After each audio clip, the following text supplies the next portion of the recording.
Wait, so is a reboot happening, or does James Gunn just want to keep his favourites?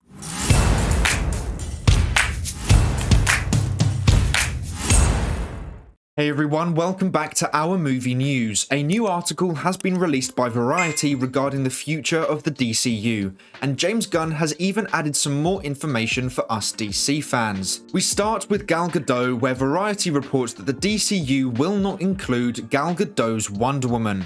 They went on to claim that Wonder Woman will not appear in the first 3 years of the DCU at all. Now, it's pretty clear Gadot will not be playing Wonder Woman in the new DCU, but James Gunn did debunk the claim that we wouldn't see Wonder Woman in the first 3 years of the DC universe. Which is good news because Wonder Woman is one of the biggest characters the DC universe has, and DC needs their biggest hitters on the big screen again. So within the next 3 years, being 2024, 2025, and 2026, we will see Wonder Woman in the new DCU with a new actress. As well as this, according to Variety, since Ezra Miller has kept out of the spotlight and has pursued mental health treatment, executives are open to the idea of Miller returning to the role of the Flash.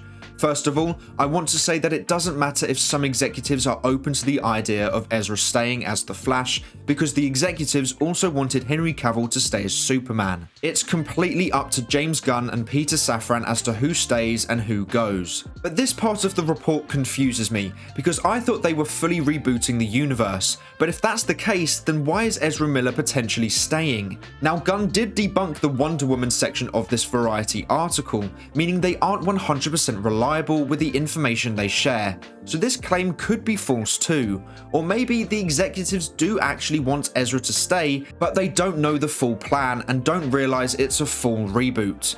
We haven't even mentioned all the drama Ezra has been involved in either, and there will be a lot of backlash if they decide to keep him in the role. Variety also claimed that the DCU will be a broad but not blanket reset, as in we will keep the cheap actors and recast the expensive ones because the company's broke and we need to cut costs.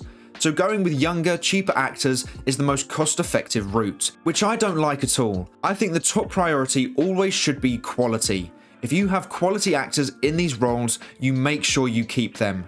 This just shows that Discovery are more interested in cutting costs than making high quality films with fan favourites. Sure, they could just want younger actors so they can play the character for a longer time frame, but when you look at the ones they have replaced, they are the most popular and famous and costly actors the DC universe had, and Zaslav has been very clear about cutting costs, so it seems like money was the motivating factor as to why characters have been recast. I don't like the fact that only some are being recast. Variety also reported that with a broad but not blanket reset means that Aquaman 2, Shazam 2, Blue Beetle, and the Peacemaker series could be incorporated into the new DCU, which is good in the sense it means this year's DC films are relevant to the future of the DC universe, but bad because it means they're not doing a full reboot and Peacemaker will still be around.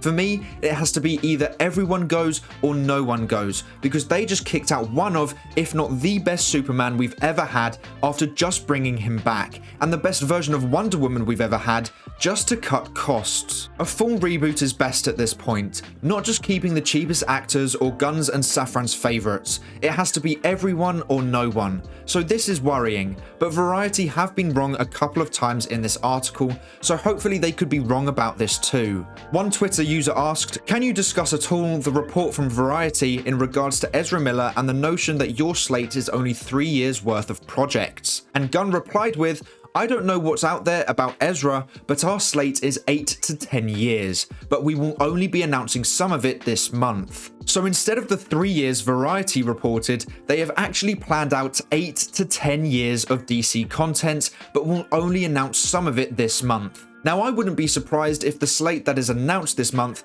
goes up to 3 years' time, which could be where Variety got the 3 years from.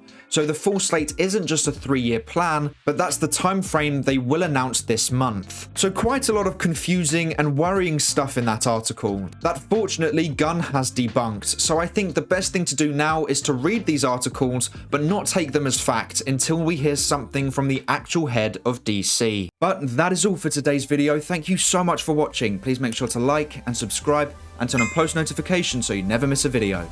I hope to see you here again soon, so until then, have a great day. Bye!